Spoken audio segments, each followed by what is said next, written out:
I think the U.S. project in Syria has failed. I don't think it's failed. That's why in Iraq the pressure has gone up. You have to remember, if Syria collapses, this is bad for Iraq. Okay? If Iraq collapses, this is bad for Syria. What is the ISIL doing in Syria, in Iraq right now? It's taking military hardware. It's taking the Iraqi army's arms, weapons. They could use this in Syria. There could be problems in the future in Syria if Iraq is destabilized. So Syria cares a lot about what's happening to Iraq, just like how Iraq cared a lot about what's happening to Syria. But the situation in Syria right now is stabilizing. I've seen reconstruction there. They have reconstruction there. They're ready. Lots of industrial machines have been brought to the border in Lebanon, and the Syrian businessmen are getting ready for an economic boom, let's say. I wouldn't say an economic boom, but reconstruction. They're ready for the economy to open up again. There's lots of talks now. You have people from the European Union coming there. Really? Trying to, well, it's not official, but you have messages basically from the European Union interests about rebuilding Syria, which is very dirty to me, because these are the countries that have helped destroy Syria. Now they want to make money and they want to rebuild the country.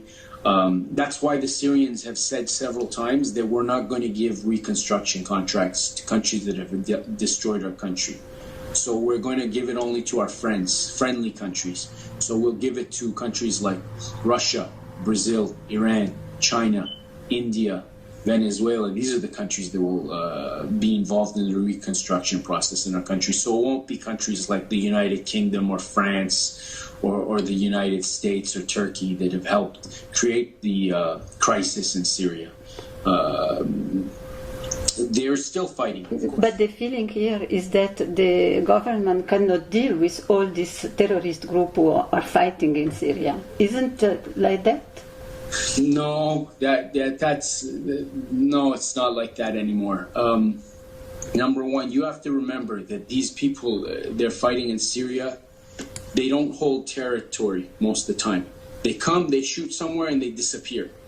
It's very hard to catch people that come shoot and disappear. If that happened in Switzerland or in Germany or anywhere in Europe, or if it happened in Canada, the United States, the government would have a very hard time finding them, because they're just coming, blowing something up, shooting, and disappearing.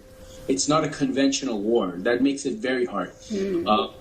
And they're also involved in urban warfare, which means that they go to towns or cities and they keep the civilians hostages, basically. So that makes it even harder when they're about to capture them. Very little of the war is it's not conventional fighting. So this makes it very hard to fight them. It makes it long and hard, but it doesn't mean that they're a strong military force. They basically the insurgents are. How many? I don't know the numbers. I can't give you any numbers. I was told by the speaker of the Syrian parliament, though, in a meeting with him, that there's 85 different nationalities that they've captured. So these insurgents have come from 85 different countries in the world. From Turkey, Pakistan, Colombia, I think. So they're from all over the world fighting. A lot of them have come from the European Union, so countries like Belgium, Denmark, Britain, France, Italy, Spain, they're Germany. Those are the ones in the European Union. The Speaker of the Syrian Parliament told me that one day, when all this is done, we're going to give a dossier on these the foreign fighters that we had, a big dossier, and which will prove which countries were helping and bringing them in, and the intelligence agencies involved with it. So they're holding on to that. They don't really talk about it much, but he said that after this is all done, we will I think they want to use this in negotiating or in some sort of exchange, possibly. But again, to your question, no, I don't think that that these insurgents are a match for the government. But if they take over Iraq, then that'll change the equation, because they can start accessing heavy weapons, and that'll change the equation. One other thing we should remember is that the Syrians had allies. You know, they have allies that fully support them. So the Iranians support them. Hezbollah has supported them. Russia has supported them. You know, maybe through experts or through troops, small numbers of fighters. The government in Damascus, there's no doubt in my mind that it's not going to collapse. I don't think it'll collapse at all. I have no doubt about it. And after the election, the Syrian people have reconfirmed the legitimacy of the president and the government. And this is a big moral boost for them. And the Syrian people are support the Syrian government now more than they ever did before in the history of that country. You know, when you bring people who cut people's throats or eat hearts or bomb churches and mosques or who kill Muslim priests and Christian priests or rape children and torture people, of course the population is going to support the government. So there was a lot of people who didn't like Bashar al-Assad. They didn't like the Ba'ath Party. Some were actually opposition, arrested before. They all support the government now because the government to them is Syria. This isn't a war on Bashar al-Assad or on the Syrian government. It's a war on all Syria. So all Syria right now is standing together in one house, and they're stronger more than ever before. And I think it's important for us to acknowledge that the Israelis, you know, just yesterday, I believe, they attacked Syria. The Israelis bombed several places in Syria. And I don't think that this is an accident. I think that you have problems in Iraq. They're trying to increase the problems in Syria at the same time. So this is one front. Mm-hmm. So, in your opinion, now they are reaching the end of the war? In Syria? Yes. I think that they'll be fighting for a few more years, okay? But it's going to be, like I said, people who come and shoot and disappear. So you'll see that type of fighting, but you're not going to see big areas like entire provinces and lots of major cities under the control of the insurgents. I think that phase is finished. I know that the Syrians they were going easy on the insurgents before the election because they didn't want to create problems during the election, so they went easy. They knew where some of these fighters were even hiding, and they didn't touch them. And the reason is because they didn't want to stir the hornet's nest. They didn't want to increase the fighting for the election. So they wanted to make it as peaceful as possible for the election. And then after the election was done, they increased the fighting and they went after these groups where they knew where they were hiding and stuff. And they're going to do their best to clear out these fighters. But, you know, unconventional warfare is not the same as conventional warfare. Unconventional warfare, where people shoot, they go hide, they put bombs in a university, they disappear, is much harder to defeat than an army. You know, the army doesn't move. It has a structure. It has a command.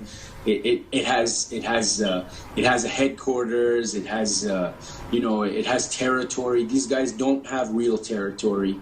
They just disappear into the night. They attack, disappear. You know, you could be driving on a highway. They just come on the highway. They shoot at the car. They disappear. So this problem will exist for a while in Syria, but it's not going to be one that can equate to regime change.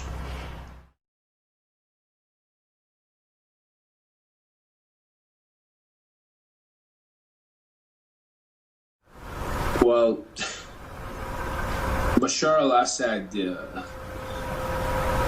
first of all, The government in Syria is legitimate. Whether you like it or not, it was democratically elected. Regardless of what the U.S. State Department says, what the media says, people don't recognize that because of the propaganda. But I emphasize that this election in Syria, which I was one of the international observers there for, was not very different from any other elections. I saw it more as a referendum. It was more of a referendum for the legitimacy of the government, but there's a lot of work that still has to be done in Syria. But people in the West, people in the European Union, people in Canada and the United States, we have to recognize that we don't live in real democracies either. I mean, real democracy is not just voting. It means that the all people are involved in decision making. That's real democracy. Voting is a mechanism, and we hide the fact that we don't live in real democracies. We hide this fact by calling it indirect democracy or representative democracy. You know, it means we have representatives who make decisions for us, but that's not real democracy. That's not us making decisions. It's theoretically they're making decisions for us. So we should recognize the fact that we don't live in real democracies before we start calling people like Bashar al-Assad a dictator. I think it's very important for us to fix our own homes first before we try to fix other countries. A lot of these solidarity movements, you know, they think the revolutions are happening outside of their countries. So they've given up hope about democracy or equity in their own countries. So they focus on the so-called third world instead of looking at their own backyards, their own homes. Our parliamentary systems are actually part of empire building. If you look at the parliamentary systems that we live in, they're all part of the majority of Western countries. It's really tied to empire building. These are outdated systems, and it's very fair to call them parliamentary dictatorships. I mean, in Canada, we basically have a parliamentary dictatorship. One party votes, wins the seats. If it's a majority, it can do whatever it wants. Here in Canada, the Prime Minister of Canada was elected by a minority of the population. I don't see how that's democratic. It's because of the way the borders were made in Canada for voting. It's allowed a minority to govern the country with a majority government that's acted like a parliamentary dictatorship.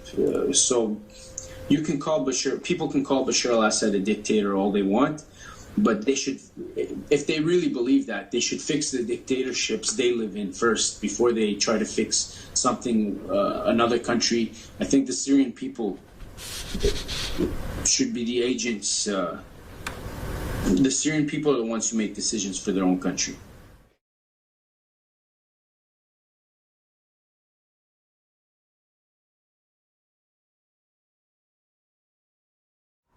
I think it's an insult, personally. I personally think that to call the Syrian military a criminal entity is an insult. Most of those people in the Syrian army are there because they love their country. They're not there because of profit. I'm talking about the fighters, the privates, the corporals, the sergeants, the junior officers, the captains, the lieutenants. A lot of people have joined this army because to save their country, not to destroy it. I mean, that army's job is to defend Syria and the Syrian people. It's not there to destroy the country at all. I think it's a very disgusting. Liberals do this, actually. This is a liberal. I've noticed liberals equate the terrorists, the insurgents with the Syrian government and army. They're not at the same level, very different. This is the same people who equate Palestinian resistance with Israel, the same level. They're not at the same level. One has all these weapons and tanks and is always offensive. The other one's always defensive, and they don't have much. They have those rockets are sometimes the same as firecrackers. I mean, you can't equate those two things as the same. I think it's very misleading when you refer to the Syrian government as criminal and as the same status of the terrorists. That doesn't mean the Syrian government didn't make mistakes. All governments make mistakes. They're big structures. There's bureaucracies. They're not they're not made of angels. Mistakes happen. What's important is to see if there's accountability, if there's steps to correct mistakes, and if there's reforms on things that need to be corrected. And I think the Syrian government's taking the right steps. I think there's a lot of work they have to do, but to call them, to equate them with the people that are trying to destroy the country, those foreign fighters are not attacking the government. It's very important to emphasize this. The foreign fighters are not attacking the government. They're not revolutionaries. Revolutionaries have political targets. They go after government or political targets. These people that are attacking Syria from the outside, they kill civilians. They kill people that, just because they support the government, they attack universities, hospitals. Revolutionaries never attack hospitals or universities. They attack political targets. These aren't revolutionaries. They're bandits. They're terrorists, and they're there to destroy the country. They've been stealing so many things from Syria and selling it in Turkey. Historical artifacts, industrial goods, oil. They've been kidnapping people and ransoming them for money. Some of them have been paid by. A lot of them have been getting salaries to do this. You have to remember, some of them have gone to Syria because they're desperate. Some were brainwashed to go. But a lot of them have been desperate, and they're getting paid $100 a day, American dollars, or more, and that's a lot of money. And some have done it for those reasons. Others have been opportunists. They've gone there to steal and make profit. So these people, wherever they go, they've been looting homes, taking cars. Most of them have not been revolutionaries. The majority of them have not been revolutionaries. There's been misguided people, and this is where we have to, again, I have to talk about agency and structure. This is very important. If you look at it structurally, like this is a total controlled by the United States, you forget the fact that there are some people who, for the wrong reasons, they were misguided, they joined, to fight, and later some of them are regretted, and they said it was a mistake. I thought that I was doing something good. So you have to remember that in Syria and Iraq, some people, for some reasons, they get brainwashed and they do join these things. But you shouldn't forget that there also is government supporting them, pushing them, encouraging them, and at the end of the day, controlling them in one way or another. So we cannot call these people opposition? It has nothing to do with an opposition? The fighters? Yes. It depends on your definition of opposition. I mean, language is very flexible. Is the definition?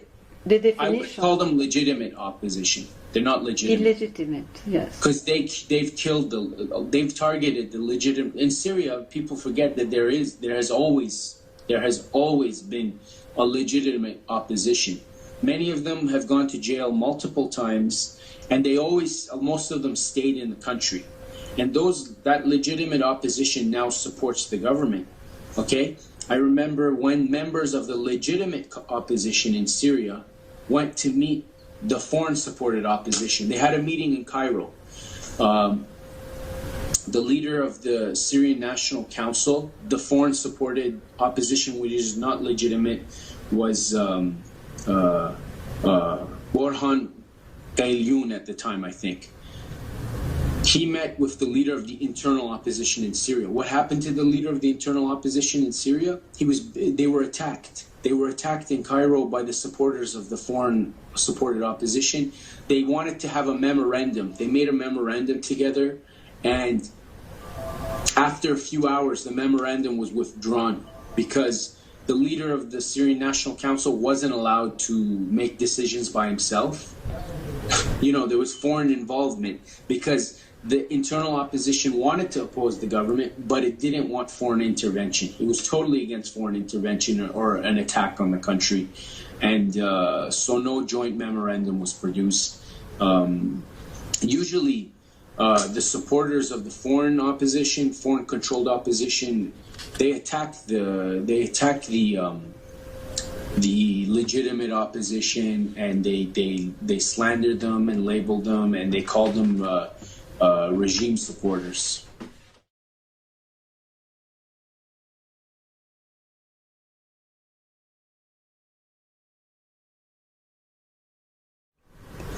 I think this man's out of reality. The Turks said the same thing. They said that, I remember the Turks were saying that Bashar al-Assad controls, the Syrians and the Iranians control this group.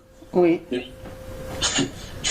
If the Iranians and Syrians control this group, why is it attacking the government they like in Baghdad?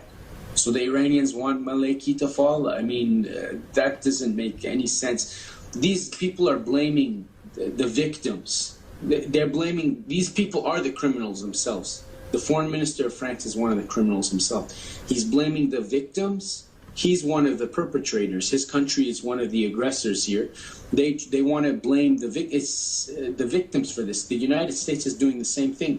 It's pretending it wants to help Iraq. It wants to work with the Iranians to help Iraq, when it's really the one that is happy to see the ISIL attacking Baghdad. I mean, this is very Orwellian. It's not in the interest of. It's not in the direct interest of Syria for this group to go into Iraq at all, because Syria needs a stable Iraq. It needs a stable border because foreign fighters come in from Iraq. It does not want to see these foreign fighters take over the Iraqi army's assets. Since we're talking about this, I want to say something very important. It's been said and reported that in Iraq, the military surrendered in places like Mosul or left because they were afraid. It's been reported. But it's also been reported that some of the commanders there were actually tricked by the United States into telling their soldiers to surrender or leave, and to leave the weapons there. So that's also been reported, and I'd like to mention that, because either the Iraqi army is very weak, which could be very true because the United States doesn't want a strong Iraq. The first thing the U.S. actually did in Iraq was it dismantled the army when it took over, the U.S. and Britain. When they invaded in 2003 and they occupied, the first thing they did is they dismantled the Iraqi military. And the reason for this is because the Iraqi military was the backbone of the country. It was a very important institution, and they dismantled it. And till this day, they've always wanted to see it weak. So maybe they did leave because they're weak. But we have to keep in mind those reports that say that the Americans influenced or maybe even tricked Iraqi military officers or generals into making their soldiers leave those cities. Very interesting, Mahdi. So I have to thank you very much for this interview. Okay. Thank you. Bye-bye. Okay. Bye.